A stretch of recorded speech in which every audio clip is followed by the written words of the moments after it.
अध्याय 6 श्लोक 9 बघतोय. सुहृन्मित्रार्युदासीन मध्यस्थ द्वेष्य बंधुषु साधुष्वपि च पापेषु समबुद्धिर्विशिष्यते. सुहृद मित्रारी म्हणजे मित्र आणि अरी म्हणजे शत्रू, उदासीन मध्यस्थ द्वेष्य म्हणजे द्वेष करण्यायोग्य, बंधुषु म्हणजे बंधू बांधव, साधुषु म्हणजे सज्जनांमध्ये, आणि च म्हटलंय आणि पापेषु पापी या सर्वांविषयी. साधुषु, पापेषु, बंधुषु आणि हे आधी सगळ्यांची सप्तमी विभक्ती वापरली आहे, म्हणजे यांच्या ठिकाणी यांच्या ठाई सर्वांविषयी समबुद्धीही, रफार निघून जाईल बीवरचा, समबुद्धीही म्हणजे समान भाव ठेवणारा, विशिष्यते म्हणजे अत्यंत श्रेष्ठ म्हटला जातो किंवा श्रेष्ठ होय. वरील श्लोकामध्ये जे 9 प्रकार सांगितलेत ते सगळे माणसांचेच आहेत. 2 किंवा अधिक माणसे एकत्र आली की ती यापैकीच कोणत्या तरी एक किंवा अधिक संबंधाने वागत असतात. पहिलं म्हटलंय सुहृद म्हणजे ज्याचं अंतःकरण कसं आहे, चांगलं आहे. सु म्हणजे चांगले, हृद म्हणजे अंतःकरण, ज्याचं अंतःकरण चांगलं आहे, मनापासून जो कल्याण करतो, सगळ्यांचेच मित्र असो किंवा इतरांशी सुद्धा वागताना त्यांचं कल्याण व्हावं ही इच्छा करतो, कोणाचंही वाईट चिंतित नाही, असा सुहृद.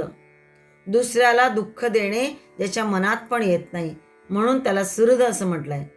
याचा अर्थ थोडासा आपण याआधी पण बघितलाय मला असं वाटतं. उदयेन्नेव एक श्लोक आहे संस्कृत. उदयेन्नेव सविता पद्मेश्वर्पयति श्रियम, पद्मेश्वर्पयति श्रियम विभावयन समृद्धीनाम फलम सुहृदनुग्रहम. उदय पावताच, उदयन सविता म्हटलंय म्हणजे उदय पावताच जसा पद्मेषु श्रियम अर्पयती, सविता म्हणजे सूर्य कमळांना, पद्मेषु म्हणजे कमळांना विकसित करतो आणि श्रियम म्हणजे शोभा देतो, सौंदर्य देतो. स्वतः उदय पावताच कमळांना विकसित करतो, शोभा देतो, सौंदर्य देतो, त्याचप्रमाणे विभायन समृद्धीनाम फलम, समृद्धीचं फळ म्हणजे सुहृद प्राप्त होणे आहे, लाभणं आहे. अनुग्रहम म्हटलंय म्हणजे आपल्याला सुहृद, अशा प्रकारचा सुहृद प्राप्त होणं जो कधीही कोणाचं वाईट चिंतत नाही, मनापासून कल्याण करण्याची इच्छा करतो, अंतःकरण ज्याचं खूप चांगलं आहे, सुहृद म्हटलंय चांगला आहे, असा हा सुहृदांशी सुहृदत्व ठेवतो. चांगल्या लोकांशी सुद्धा तो चांगलं वर्तणूक करतो, किंवा जे शत्रू असेल तरी सुद्धा त्याच्याशी योग्य वेळी योग्य कसं वागायचं हे जे जाणतो, असा त्याला म्हटलंय सुहृद. दुसरं म्हटलंय मित्र, आपल्या मित्राचं हित करण्यामध्ये जो तत्पर असतो. मित्रम प्रीतिरसायनम नयनयोरानंदनम चेतसहा, मित्रम प्रीतिरसायनम नयनयोरानंदनम चेतसहा पात्रम सुखदुःखयो सह भवेत मित्रम तु तद्दुर्लभम. सुहृद आणि मित्र दोन्ही अर्थ खरं तसा एकच आहे, पण थोडासा सूक्ष्म फरक आहे याच्यामध्ये. मित्रही आनंद देतो आपल्याला आणि सुहृदही आनंद देतो, पण मित्र कसा असतो, कधी कधी असाही अनुभव येतो की तो अपेक्षा करतो कधी कधी मित्राकडून, मी दिलंय का मग त्याने पण माझ्यासाठी केलं पाहिजे, ही अपेक्षा मित्र करतो, सुहृद तशी अपेक्षा करीत नाही. म्हणून आणखी एक श्लोक सांगितलाय मित्रासाठी की ददाती प्रतिगृह्णाती, देतोय पण आणि पुन्हा घेण्याची पण इच्छा करतो. गुह्यम आख्याती गुह्यम आख्याती पृच्छती, गुप्त गोष्ट आपल्या मित्राला सांगतोय आणि मित्राने पण आपल्याला सांगावं ही अपेक्षा करतो. भुंगते भोजयते, खातो पण मित्राकडनं आणि आपण पण देतो. चैव षड्विधम मित्र लक्षणम, ही सगळी मित्राचीच लक्षणं आहे. म्हणजे व्यवहाराच्या दृष्टीने हे सगळं आवश्यक असतं, योग्यच आहे.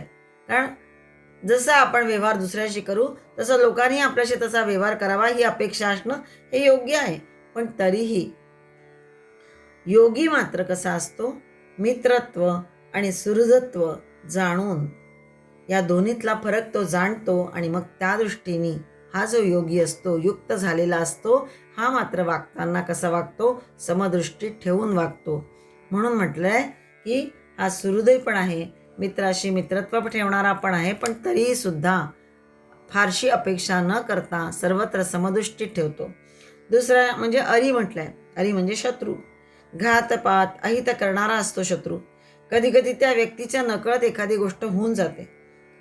झालेल्या अपराधातून मग शत्रुत्व निर्माण होतं. मुळात तो शत्रुत्व भाव त्याच्यामध्ये नसते, पण कधी कधी अनावधानाने एखादी गोष्ट त्याच्याकडून घडते आणि मग आपल्याला त्याचा राग येतो.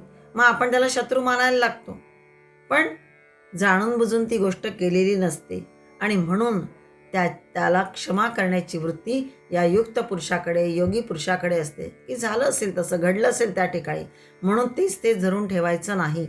म्हणजे शत्रुत्व भाव नको, तर त्याला क्षमा करण्याची वृत्तीसुद्धा आपल्यामध्ये असली पाहिजे, हा हे जाणतो आणि मग अरीशी सुद्धा म्हणजे शत्रूशी सुद्धा त्याप्रमाणे वागतो. किंवा खरा शत्रू जर असेल तर त्यावेळेस त्याला योग्य तो दंड देतो आणि पुन्हा त्याला सुधारण्याची संधीसुद्धा देतो. असा हा विशाल व्यापक दृष्टिकोन असणारा युक्त असतो, योगी असतो, सिद्ध पुरुष असतो. म्हणजेच योगी सर्वांचं कल्याण चिंततो. मग तो मित्र असो, अरी असो, कोणाचंही तो नेहमी कल्याण चिंतितो. उदासीन म्हटलंय, जो शत्रूही नाही आणि मित्रही नाही, म्हणजे घातही करणार नाही आहे तर सहाय्यही करीत नाही. असे असतात काही लोक की जे चांगलंही करत नाही आणि कोणाचा घातही करत नाही किंवा मदतही करत नाही. विचारला तर मग योग्य वेळी योग्य सुविचार सांगेल, पण बाकी निपक्ष बुद्धीने निर्णय देणारा असतो, त्याला उदासीन म्हटलेला आहे. मध्यस्थ कसा असतो? दोन्ही विरोधी पक्षामध्ये तडजोड व्हावी या इच्छेने त्याचे प्रयत्नशील तो असतो नेहमी, त्याला मध्यस्थ म्हणतात. आणि द्वेष्य म्हणजे अन्याय करणारा, न आवडल्यासारखे वागणारा, ज्याला द्वेष करण्यायोग्य म्हणून द्वेष्य म्हटलाय. याचा द्वेष करायलाच पाहिजे, या करण्यायोग्यच तो आहे असा व्यक्ती. सर्वांकडून जो द्वेष करण्यायोग्य असतो असा जो व्यक्ती असतो त्याचा सुद्धा विचार हा योगी करतो. कसा करतो? तर त्याचं आत्मतत्व आणि माझ्यात जे आहे ते एकच आहे हा विचार तो करतो. आणि उगाचच त्याचं सगळे लोक द्वेष करतात आहे असा करायला नको हा भाव ठेवून तो त्याच्याशी वागतो. त्याला योग्य ते उत्तम आचरण करण्यासाठी प्रवृत्त करत जातो, जेणेकरून हा सगळ्यांना द्वेष राहणार नाही हा भाव याच्या ठिकाणी असतो. आणि तशीच वर्तणूक तो त्या द्वेष जो असतो त्याच्याशी ठेवत जातो, त्याला सुधारण्याची संधी देत जातो. बंधू जो आपला आत्मीय आहे, बंधू आहे, त्याच्याशी सुद्धा तो त्याचप्रमाणे वागतो, चांगल्या वागतो. जर तो बंधू वाईट वागणारा असेल तर त्याला आपण सुद्धा त्याच्या त्या दुष्टपणाकडे दुर्लक्ष करून त्याच्या चांगुलपणाकडेच लक्ष देतो आणि त्याच्याशी त्या पद्धतीने वागतो. साधुषु म्हणजे संत, सज्जन, पुण्यशील, सद्वर्तनी महात्मे जे असतात त्यांच्याशी मात्र तो आदराने वागतोच. ते त्या दृष्टीने योग्यच असतात, आदरणीयच असतात. आणि पापी म्हटलंय पुन्हा, दुष्ट, दुर्जन, नीच, पापे करणारा जो असतो अशा सगळ्यांशी हा योगी, हा युक्त पुरुष विविध वृत्तींनी, स्वभावाने, नात्याने, संबंधात येणाऱ्या सुहृदांपासून पाप्यांपर्यंत कोण्याही व्यक्तीशी हा समबुद्धीने वागतो, समदृष्टी ठेवून असतो. अर्थात कधी कधी समवर्तन वेगळं करावं लागतं. दृष्टी जरी एक असली, माझं आत्मतत्व माझ्यात असणारं आणि यांच्यात असणारं आत्मतत्व एक आहे, ईश्वरत्व एक आहे सर्वांमध्ये हे जाणतो, म्हणजे दृष्टी सम आहे. कधी कधी वर्तन वेगळं करावं लागतं त्याला, पण त्या दृष्टीने सुद्धा तो तसं वर्तन करून पुन्हा आपल्या याच्यात तो राहत असतो, आपल्या स्वभावानुसार तो योग्य ते वागत असतो. म्हणून म्हटलंय की हा जो श्रेष्ठ पुरुष असतो हा अशा पद्धतीने समवृत्तीने सगळ्यांशी वागतो, म्हणून त्याला विशेष्यते म्हटलंय, श्रेष्ठ म्हटलंय. वैशिष्ट्यपूर्ण आचरण असणारा हा समदर्शी आहे. त्याला आत्मपरीक्षणाची एक तो प्रत्येकाला संधी देतो आणि मग त्यानुसार त्याचं वर्तन तो ठेवतो. पुष्पे गंधम तिले तैलम, पुष्पे गंधम तिले तैलम, काष्ठे अग्निः पये घृतम, इक्षौ उडम तथा देहे पश्चात्मानं विवेकतः. जो पुष्पामध्ये सुगंध आहे, तिले तैलम तिळामध्ये तेल आहे, काष्ठे अग्निही लाकडामध्ये अग्नी आहे, पये घृतम, दुधामध्ये घृत म्हणजे तूप आहे. इक्षो गुडम, उसामध्ये गूळ आहे.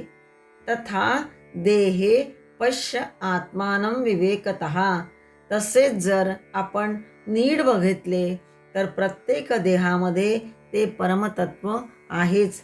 अशा प्रकारे संपूर्ण सृष्टीत भरलेले आत्मतत्व जाणून तो अनुभवतो. म्हणून सर्वत्र समदृष्टी ठेवून वागतो. त्यालाच त्यांनी समबुद्धीही विशिष्यते, समान भावनेने व्यवहार करणारा असा हा विशिष्यते म्हणजे श्रेष्ठ आहे असं म्हणतात. जी भूमिका या जीवनाच्या कुरुक्षेत्रात वाट्याला आलीये ती चोखपणे बजावणे म्हणजे मग हर्ष, विषाद, यश, अपयश या पलीकडे जाऊन समस्थितीत राहणे, हे अर्जुनाला जणू काही भगवंत सुचवतात या श्लोकातून. पुढचा श्लोक पुढे बघूया. अध्याय 6 श्लोक 10 बघतोय. योगी युंजीत सततमात्मानं रहसि स्थितः एकाकी यत चित्तात्मा निराशीर परिग्रहः. यत चित्तात्मा म्हणजे ज्याने मन आणि इंद्रिय यावर ताबा मिळवलेला आहे, स्वामित्व मिळवलेलं आहे. निराशीही आणि अपरिग्रह, र निघून जाईल, निराशीजवळ विसर्ग येईल आणि उरलेला अस्वर परिग्रहशी जोडला जाईल. निराशीही म्हणजे निरीच्छ, आशारहित असणारा, आणि अपरिग्रह नुसतं परिग्रह नाही तर अपरिग्रह म्हणजे संग्रह न करणाऱ्या. योगी म्हणजे योग्याने, एकाकी म्हणजे एकांतात बसून, रहस्य स्थित म्हणजे एकांतात बसून, सततम आत्मानं युंजीत आत्म्याला नेहमी परमात्म्यामध्ये लावावे अशा अर्थाने. योगाभ्यासाची तयारी कशी असावी आणि त्या पद्धतीचं वर्णन या श्लोकात सांगितलेलं आहे. साधकाच्या दृष्टीने या श्लोकाचं महत्त्व अत्यंत आहे. यासाठी 3 महत्त्वाच्या गोष्टी सांगितल्या आहेत की योगी आत्मानं सततम युंजीत, योग्याने मनाला, आत्मा म्हणजे या ठिकाणी मन म्हटलेलं आहे, म्हणजे योग्याने मनाला निरंतर परमात्म्याशी जोडावे. एकाकी रहसी स्थित, एकटे राहावे, परिवार बाळगू नये. त्यांचा सांभाळ, व्याधिग्रस्तता, इतर आवश्यकता यामुळे योग साधनामध्ये अनेक विघ्ने उत्पन्न होऊ शकतात. म्हणून सांगितलं आहे साधकांनी एकटे राहून, एकाकी राहून परमात्म्याशी स्वतःला जोडून घ्यावे. अपरिग्रह, विषय उपभोगांचा संग्रह करू नये, कारण सुखासाठी भोग आणि मग त्या दृष्टीने संग्रह, साठा यामुळे मन मग तिकडेच असतं, ओढलं जातं. आणि भोग साधनांच्या रक्षणाची मग काळजी ती सतावत राहते.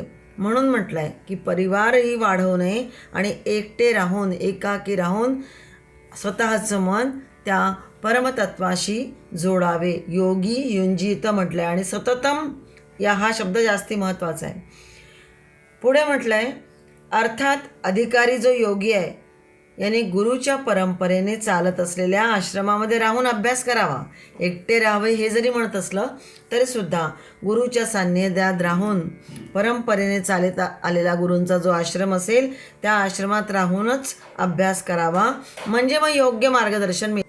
इथे राहूनच निराशीही म्हटलं आहे, म्हणजे भोगवासनांचा त्यागही होतो आणि एक प्रकारची अंतःकरण शुद्धीही होते. कुठे तर गुरुच्या सान्निध्यामध्ये. पुढे म्हटलंय अपरिग्रहच्या, म्हणून परिग्रहच्या आधी अपरिग्रह याच्या आधी निराशीही हे पद आलंय. निही आशीही म्हणजे आशा सोडणे, आशारहित होणे, इच्छारहित होणे अशा अर्थाने. वासनाक्षय हा अर्थ इथे अभिप्रेत आहे. यतचित्तात्मा असा जो आहे ज्याने इंद्रियांवर ताबा मिळवून दक्षतेने त्यांना सत्कर्माकडे वळवलं पाहिजे. सत्कर्माची प्रवृत्ती वाढत गेल्यास मग आपोआपच असत प्रवृत्तीपासून मन स्वाभाविक दूर जातं. जसजसं चांगल्या कामामध्ये, उत्तम कामामध्ये स्वतःला गुंतवलं की आपोआपच असत ज्या प्रवृत्ती आहेत आपल्या त्यातून मन निघून बाजूला होतं आणि मग तशीच इंद्रियांना चांगल्या कर्माची, चांगल्या ध्येयाकडे जाण्याची उत्तमाचा ध्यास आपोआपच इंद्रियांना लागतो, ती सवय होते आणि मग सत्कर्माचं जे फळ मिळेल ते आपल्या उपभोगासाठी न ठेवता, केवळ स्वतःसाठी न ठेवता, स्वतःचा विचार न करता सर्व भूतांच्या हितासाठी समर्पण केले पाहिजे. साधकासाठी हे महत्त्वाचं सांगितलं आहे. अशा प्रकारे आशा आकांक्षा न बाळगता अपरिग्रही वृत्तीने एकट्याने राहून आत्मसाधना करावी हे सांगितलं आहे. पण ती सततम युंजित म्हटलं आहे. या स्वरूपाची म्हणजे सतत सातत्य त्यामध्ये हवे, अखंडता हवी. मध्येच थोडा वेळ करायची, थोडे नाही, काही दिवस करायची, काही दिवस नाही, असं नाही. म्हणून सतत हा शब्द महत्त्वाचा आहे. या स्वरूपाची असावी. पुढच्या श्लोकामध्ये साधनेचं स्वरूप सांगतात आहे. तो श्लोक पुढे बघूया. अध्याय 6 श्लोक 11 बघतोय. शुचौ देशे प्रतिष्ठाप्य स्थिरमासनमात्मनः नात्युच्छ्रितन्नातिनीचै चैलाजिनकुशोत्तरम्. शुचौ देशे म्हणजे शुद्ध केलेल्या जमिनीवर, क्रमाने चैलाजिन कुशोत्तरम हे पद जे आहे हे आधी घ्यायचं. आता शुद्ध जमिनीवर क्रमाने दर्भ, मृगाजीन आणि वस्त्र अंथरून तयार केलेले, न अति उच्छ्रितन आणि न अति नीचम म्हणजे जे फार उंच पण नाही आणि जे फार खाली पण नाही, सखलही नाही आणि खाली पण नाही, असं स्थिरम आसनम, असं स्थिर आसन मांडून, प्रतिष्ठाप्य म्हटलंय, स्थिर आसन मांडून. आता 12वा श्लोक सुद्धा याशी जोडून मग तो अर्थ पूर्ण होतो. पण हा श्लोकाचा अर्थ आपण आधी बघणार आहे आणि मग उरलेला 12वा श्लोक पुढे बघणार आहे. ध्यानयोगाचं महत्त्व सांगणारा हा अध्याय आपण बघतोय. आत्मसंयम योग या अध्यायाचं नाव आहे. म्हणजे ध्यान योगाचं महत्त्व या अध्यायात सांगितलेलं आहे.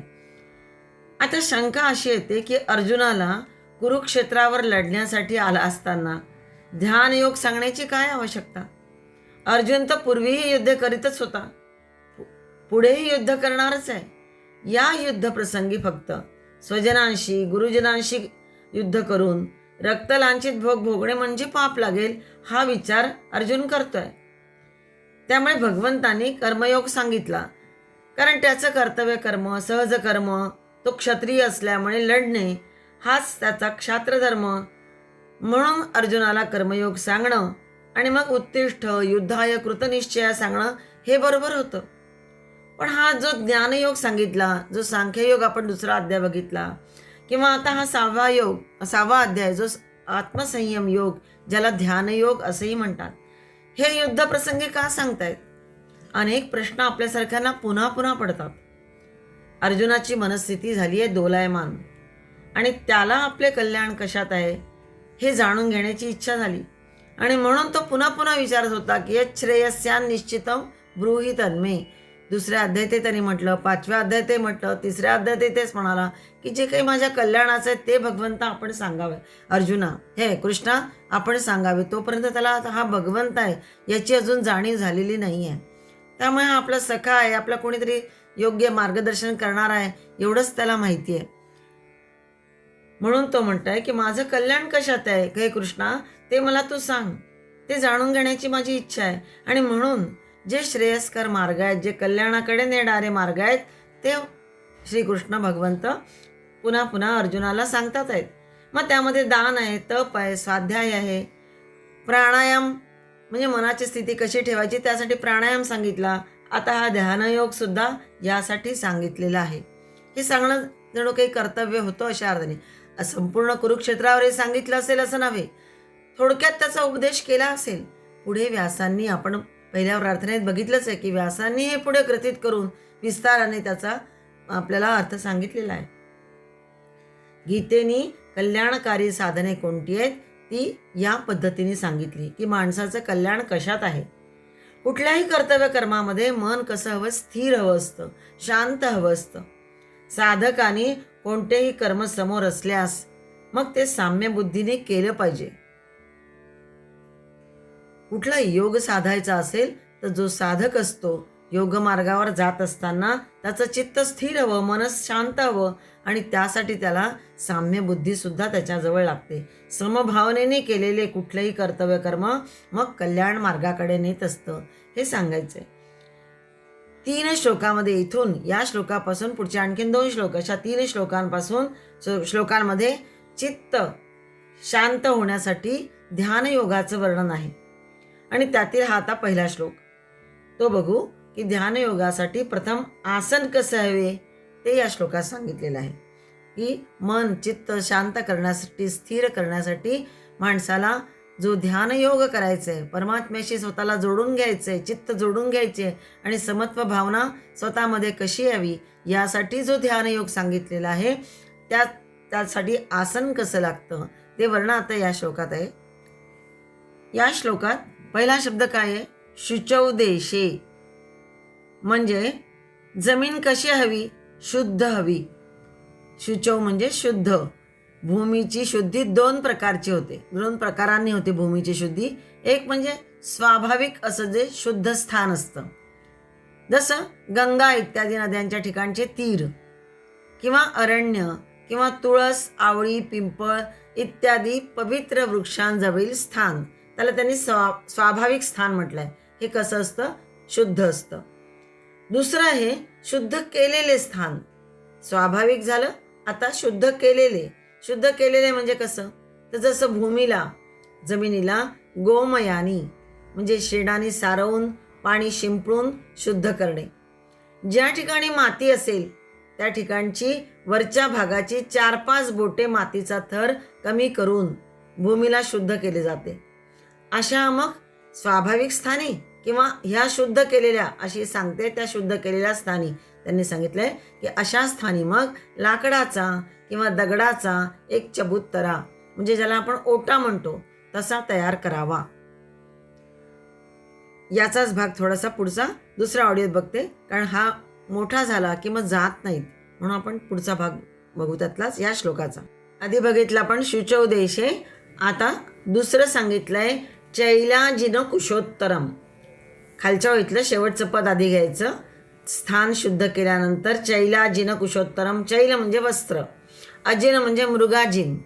मृगाजिन नाही मिळालं तर घोंगडी वगैरे इत्यादी. आणि नंतर म्हटलंय कुशोत्तरम म्हणजे कुश, ज्याला दर्भ म्हणता येईल. असं अंथरताना कसं टाकायचंय? सुरुवातीचा शब्द जरी चैल आहे म्हणजे वस्त्र आहे तरी पण क्रम थोडा उलटा घ्यायचा आहे. म्हणजे अंथरताना त्या चबुत्तरावर अंथरताना त्याच्यावर एखादा पाठ म्हणा किंवा एखादा पलंग छोटासा तख्तपोस ज्याला म्हणतात तो ठेवतात. अशावर प्रथम दर्भ ठेवायचा. दर्भ असतं त्यावर न मारलेल्या हरणाचे, म्हणजे कसं? न मारलेल्या हरणाचे म्हणजे आपोआप जे मेलेलं आहे त्या हरणाचे कातडे अंथरावे. कारण मारलेलं जे हरण असतं त्याचं कातडं अशुद्ध असतं असं म्हणतात. म्हणून आपोआप जे मेलेलं असतं त्या हरणाचे कातडे अंथरावे. कातडं जर न मिळालं, हरणाचं कातडं मिळालं नाही तर लोकरीची घोंगडी अंथरावी. मग त्यावर सुती वस्त्र अंथरावे. चैल उत्तरम म्हटलंय. सुती चैल म्हणजे वस्त्र, पण कसं हवं वस्त्र? तर सुती हवं. सुती वस्त्र त्यावर अंथरावे. म्हणजे प्रथम दर्भ, मग न मारलेल्या हरणाचं मिळालं तर कातडं किंवा घोंगडी, आणि मग त्यावर सुती वस्त्र अंथरावे. कारण का? तर खाली जे दर्भ असतं ते अंगाला टोचू नये. शिवाय शरीरामध्ये जी ऊर्जा विद्युत शक्ती निर्माण होते ती आसनातून प्रवाहित होऊन तिचा जमिनीमध्ये प्रवेश होऊ नये या हेतूने त्या विद्युत शक्तीला त्या ऊर्जेला रोखून धरण्यासाठी हरणाचं कातडं अंथरतात. आणि हरणाच्या कातड्याचे केस टोचू नये म्हणून त्यावर सुती वस्त्र अंथरले पाहिजे, नाहीतर चित्त विचलित होतं. दर्भ जर टोचत असेल किंवा हरणाच्या कातड्याचे केस टोचू लागले तरीसुद्धा चित्त विचलित होण्याची शक्यता असते. म्हणून अशा पद्धतीने आधी आसन तयार करून घ्यावं. शिवाय मग ते आसन कसं असावं? तर न अति उच्छ्रितम किंवा न अति नीचम. म्हणजे सपाट शुद्ध भूमीवर जे तख्त ठेवला आहे तो फार उंचही नसावा किंवा अत्यंत खालीही नसावा. कारण उंच जर झाला तर कधीकधी ध्यान करतेवेळी अचानक डोळ्यावर झापडसुद्धा येण्याची शक्यता असते तंद्री लागली की. आणि मग उंच जर असेल तर पडण्याची शक्यता असते. खाली अगदी जमिनीशी लागलेला असेल, सखोल असेल तर जमिनीवर सरपटणारे प्राणी आहेत, मुंग्या, विंचू, साप इत्यादी सुद्धा शरीरावर चढण्याची शक्यता असते. त्यामुळे ध्यान भंग होईल आणि म्हणून अति उंचही नको, अति खालीही नको अशा आसनाचा निषेध केलेला आहे. समतल असं थोडंसं व्यवस्थित बसता येईल अशा अर्थाने स्थिर असं आसन असलं पाहिजे. प्रतिष्ठाप्य स्थिरम आत्मनः म्हणजे आसन कसं हवं, हलणारं नको, स्थिर हवं. ज्या आसनावर बसून ध्यान करायचं आहे ते आपलं असावं, दुसऱ्याचं नको. म्हणून आत्मनः हा शब्द आला, आपल्या स्वतःचं आसन असावं. असं म्हणतात की गोमुखी, माळ, आसन हे नेहमी आपलं असावं, दुसऱ्याचं नसावं, आपलं वेगळं असावं. असं शास्त्रात सांगितलं आहे की दुसऱ्याच्या बसण्याचं आसन, दुसऱ्याची माळ किंवा दुसऱ्याच्या काही वाहना असो, खडावा असो, कपडे असो हे कधीही वापरू नयेत. कारण त्याचा जो त्याच्याशी संपर्क येऊन आलेला परमाणूंचा संबंध असतो, त्यामुळे किंवा त्या विचारांचा असेल, कशाचाही असेल, त्याचा संबंध आपल्याशी सुद्धा मग त्यामुळे जोडला जातो. म्हणून आपलं आपलं स्वतःचं वेगळं असावं, दुसऱ्याचं कुठलीही गोष्ट वापरू नये.